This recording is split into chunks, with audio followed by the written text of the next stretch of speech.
start,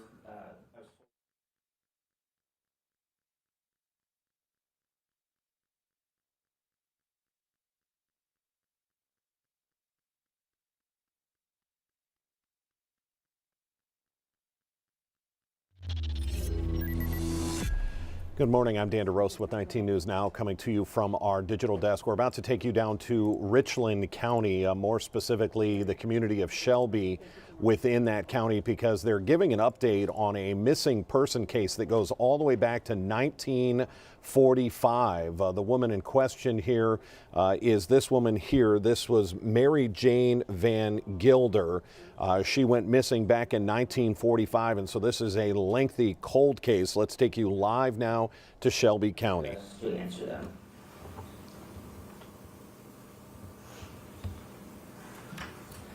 I started with the Shelby Police Department in 2007. In 2012, I began working for the Springfield, Ohio Police Department until 2016, when I became an enforcement investigator for the State Medical Board of Ohio. In 2018, I returned to the Shelby Police Department. I'm assigned to the Detective Bureau, where I investigate the gamut of criminal cases, both at the misdemeanor and felony level. I earned my bachelor's degree in criminal justice from the University of Toledo, and I earned a master's degree in criminal justice and forensic science from St. Leo University.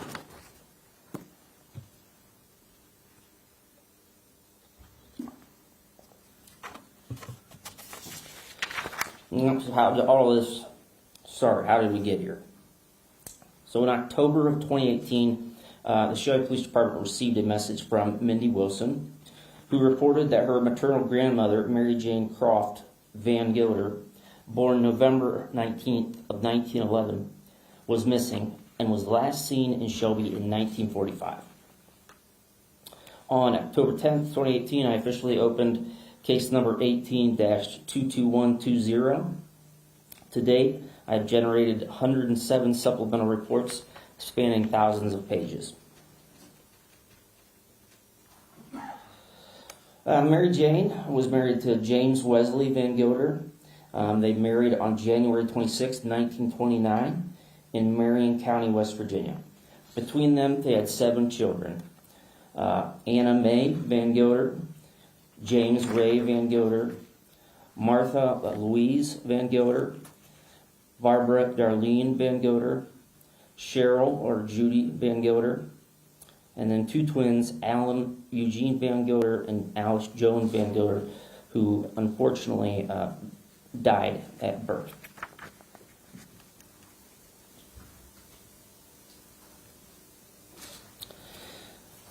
So Mary Jane, like I said, was originally from Fairmont, West Virginia, but she had moved in Ohio in March 1944.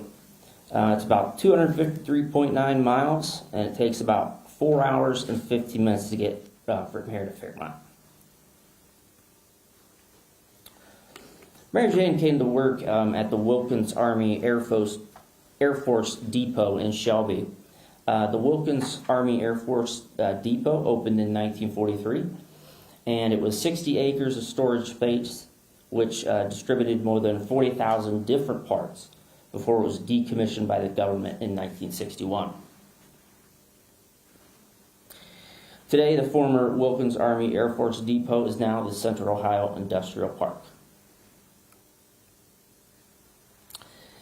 Mary Jane lived in Willard and in Plymouth, Ohio, both of which are in Huron County, which is directly to the north of Richland County if you're watching remotely. She lived at 2 Truck Street, and you can see I have an arrow there. It's the one on the far left. That building has since been razed within the last couple of years. She also lived at 19 Sandusky Street, and that is in the middle here with the red arrow. It's also raised. The building on the left is the People's National Bank, and that'll come into play later, but they were right next door to each other. And she lived at 311 Woodland Avenue in Willard. That's the only residence that she lived in that still stands. After the first disclosure of Mary Jane's former address is I received a tip that there was some paranormal activity at one of them and requested that I excavate the basement for human remains. This was not conducted due to no other linking information. I searched through our old police files and was unable to locate any investigation or mention of Mary Jane Croft Van Gilder. Shelby Police Chief Lance Combs contacted the Plymouth Police Department, who affirmed that they investigated the case briefly in 2004 after being contacted by Mindy's sister, Misty Griner. An article was run in the Plymouth Journal in December of 2004 giving an overview of Mary Jane's disappearance and, if anyone remembered her, to contact Misty.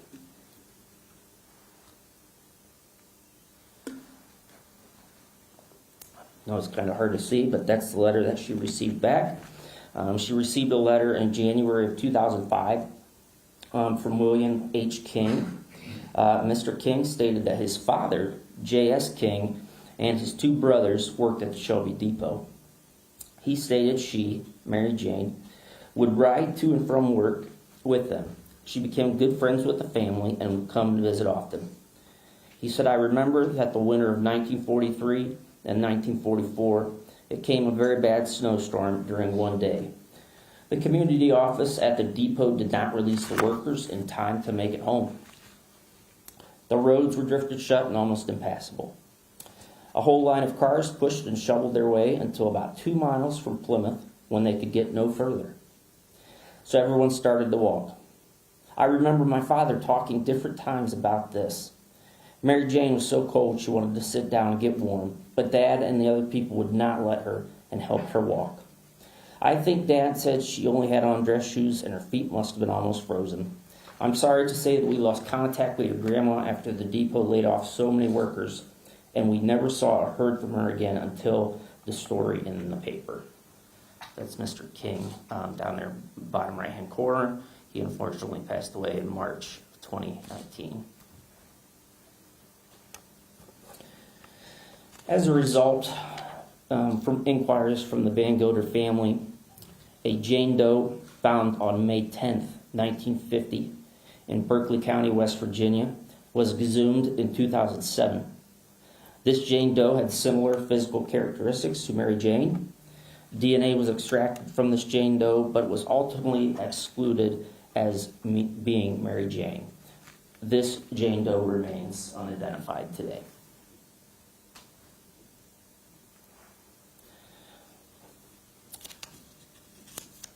Prior to everything in the late 1940s and 1950s, Mary Jane's eldest daughter, Anna Mae Rager, had written letters to the Marion County, West Virginia sheriff, who in turn wrote letters to the Plymouth police asking for assistance, as well as the Treasury Department. Mary Jane had been sending her daughter war bonds. However, in January of 1945, Mary Jane wrote Anna Mae and requested that she send all of the war bonds back. This was the last letter of contact anyone had with her. After Anna Mae sent her mother the bonds, she received one in late January 1945. That $25 war bond was issued to Mary Jane Van Gilder and was cashed at the People's Bank in Plymouth. Those are just some letters that Anna Mae wrote. Now, she also wrote letters to the Wilkins Army Air Force Depot in 1952 asking about the whereabouts of her mother. She received a letter in return stating that her mother resigned employment on March 8, 1945, citing added household duties. Anna Mae also wrote to the FBI to request assistance, and she would always generally receive the same response, that no trace of her mother could be located and the federal government would not assist in local law enforcement matters.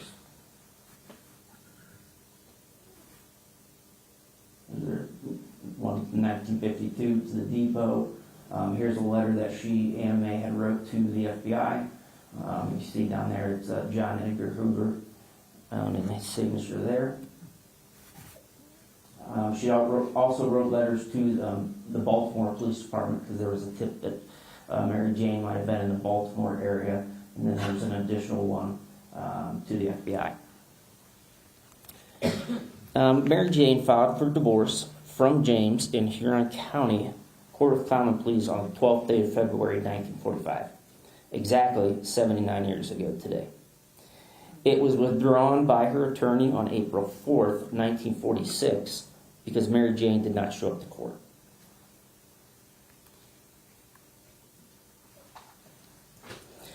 James Van Gilder filed for divorce from Mary Jane in Marion County, West Virginia. It was granted on November 26th of 1945.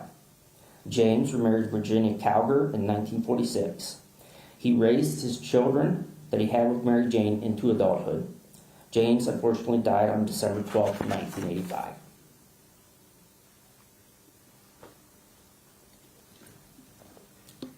From the beginning, I wanted to publicize my investigation into Mary Jane's disappearance because I value public input and assistance. I was fortunate enough to do several podcasts on her case, as well as be featured in numerous newspaper articles written by the Mansfield News Journal. A special thanks to Zach Tuggle, Lou Whitmer, and especially Mark Caudill for documenting this case. Also, thank you to Brittany Schock of the Original Source for doing an article. This philosophy of transparency would prove to be very beneficial in coming to the resolution that we did. Following podcasts did stories on Mary Jane, and I want to publicly recognize them.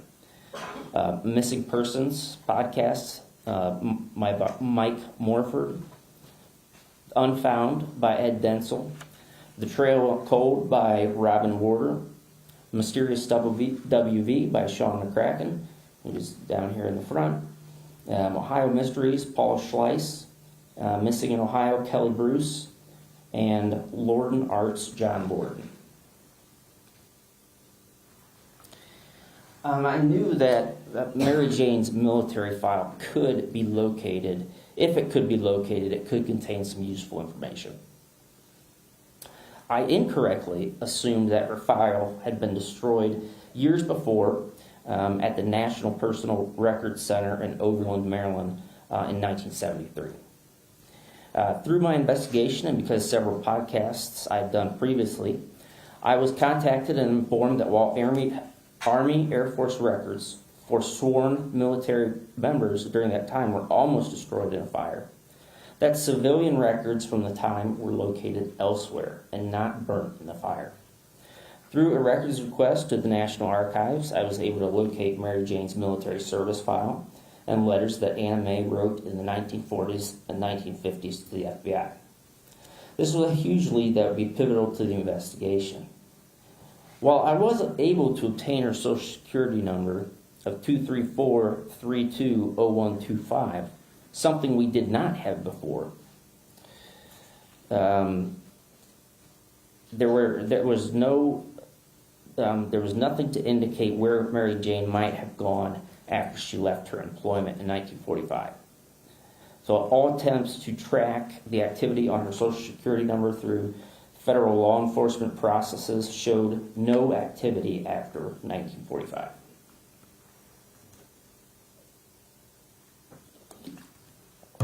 Early on in the investigation, I received information that Mary Jane's disappearance could be related to other Ohio missing persons cases, although there was little to no evidence to support this. Ruth Baumgartner, missing since May 4th, 1937, from Delaware, Ohio.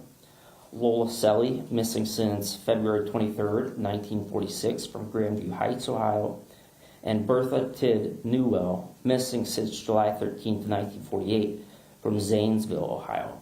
All of these women still remain unidentified.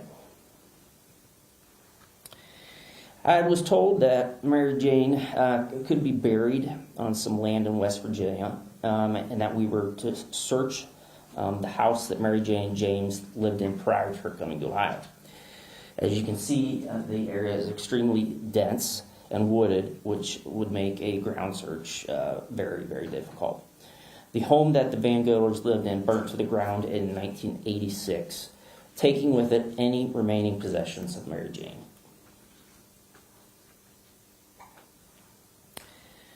With the knowledge that there are tens of thousands of Jane Does and John Does in the United States alone, and theorizing that Mary Jane could possibly be a Jane Doe buried somewhere in this country, I searched NamUs, which is the National Missing and Unidentified Persons System.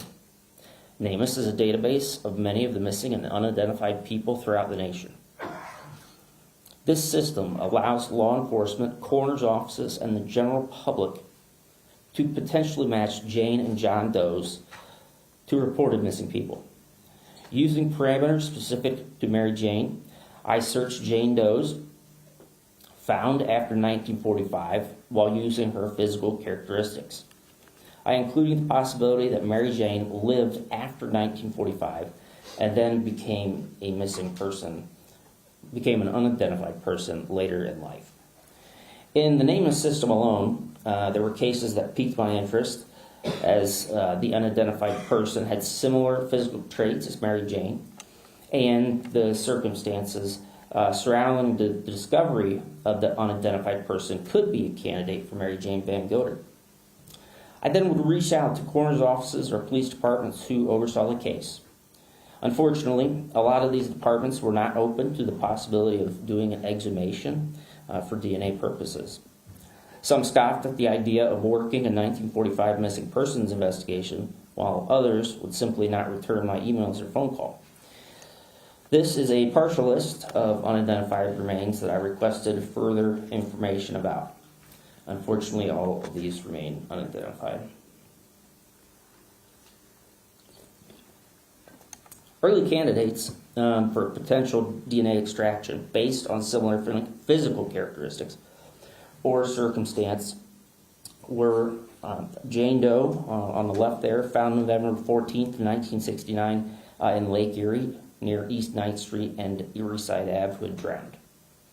This Jane Doe's location in the Cleveland Potter's Field was established. However, the Cuyahoga County Coroner's Office refused requests for an exhumation from myself as well as Mary Jane's family. Number 2, in the middle, an unidentified female found in Safety Harbor, Florida on March 4th, 1961, an apparent homicide victim. And although this unknown decedent's remains were sent for DNA testing through the FBI, no sample has been identified or usable. Now, number 3, an unknown female found in Oak Grove, Oregon on April 13th, 1946. Dismembered and floating in the Clackamas River. However, the remains and evidence that could be used for DNA purposes have been misplaced by law enforcement over time. All remain unidentified. Because NamUs is not a completely comprehensive system, I searched Find a Grave and located a newspaper article showing that an unidentified female had been found stuffed in a box in a cornfield on October 8, 1976, in Benton County, Indiana. With an estimated age of 55 to 65, Mary Jane would have been 65 years of age. I contacted Coroner Matt Rosenbarger, who stated that he was familiar with the case and always wanted to identify this unknown victim. In July of 2019, Benton County officials exhumed this Jane Doe for DNA extraction and cited my query into the case as motivation to do so. DNA testing is still ongoing through the DNA Doe Project. Again, using Find a Grave, I located an article from 1968 indicating that a Jane Doe had been found in Eaton, Ohio, Preble County, on May 25, 1968, in a drainage ditch after a strong rain by children Brian and Bruce McFall. This Jane Doe was not listed in NamUs, but according to the article, the Jane Doe was a Caucasian, 5'2" to 5'4" in height, and estimated to be around 40 years old. A dental plate found near the body was estimated to be 10 to 15 years old, which would put the date of death between 1953 and 1958. Between 1953 and 1958, Mary Jane would have been between the ages of 42 and 47. Theorizing that Mary Jane might have moved to the area to be close to Wright-Patterson Air Force Base, then still called Wright Field and Patterson Field, I reached out to the Preble County Coroner's Office and was put in contact with Coroner's Investigator Dave Limloff, who, along with the City of Eaton, and cemetery officials, organized an exhumation on this unidentified person. On August 28th, 2019, I traveled to Mound Hill Cemetery in Eaton for the exhumation of the Preble County Doe. The grave was dug via backhoe and then hand tools. The Jane Doe was located inside the vault, which was underneath a layer of silt and sediment. The original casket had completely disintegrated, sans the four metal handles. Ohio BCI arrived and took custody of the skeletal remains. BCI was eventually able to determine that this unknown person was not Mary Jane Van Gilder. After several years of failed DNA extractions and sequencing, in June 2022, the Shelby Police Department partnered with Moxie Forensic Investigations to complete investigative genetic genealogy. 2023, it was determined that the body was not that of an unknown female, but an unknown male. That male was subsequently identified as Albert Allen Frost. Albert was in the military. He was an Army veteran, originally from Hamilton, Ohio, who disappeared between 1963 and 1964. He was never officially reported as a missing person. However, surviving family members' recollections and newspaper articles helped pinpoint the years he disappeared. Albert will now receive a proper marker at the cemetery, and his family will have some semblance of closure on what happened to him.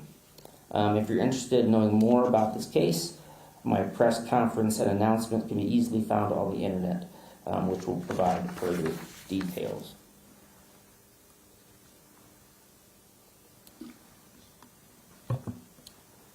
In early 2019, I located an article on findagrave.com indicating that a skeleton of Jane Doe had been found in Porter County, Indiana, in November of 1945 in a wooded area. The cause of death was undetermined. However, she was estimated to be between 30 and 45 years of age. Mary Jane would have been 33 in 1945. After contacting Coroner Cindy Dykes about the possibility of an exhumation, Coroner Dykes, along with Township Trustee Jan Myers, utilized ground-penetrating radar in Carter Cemetery, Chesterton, Indiana, to pinpoint the area the Jane Doe was located. Coroner Dykes and Miss Myers made all the provisions for an exhumation possible. And Jan and her husband came from Indiana today, and I'm so happy to see you guys. Thanks for coming. On September 23rd, 2021, I traveled to Chesterton, Indiana for the exhumation of Porter County Jane Doe. Dr. Crystal Latham and her team from the University of Indianapolis, the Center for Human Identification, conducted a dig. For the majority of the first day, no grave was located. However, by the end of the day, an unidentified body was found. On September 24th, several bones from the unidentified female were removed. These bones were very deteriorated, and then unfortunately, dentures were found in the mouth of this female. Dan DeRose with 19 News. We're going to continue streaming this news conference on the 1945 cold case on our website, cleveland19.com. We do have to get reset if you're watching on maybe an app. We do have to get reset for a 10:30 news conference with Ohio Attorney General Dave Yost. So again, if here in the next few seconds your feed cuts out and you want to continue watching, go to cleveland19.com and click on the story for this 1945 cold case. The victim of an apparent homicide. She was estimated to be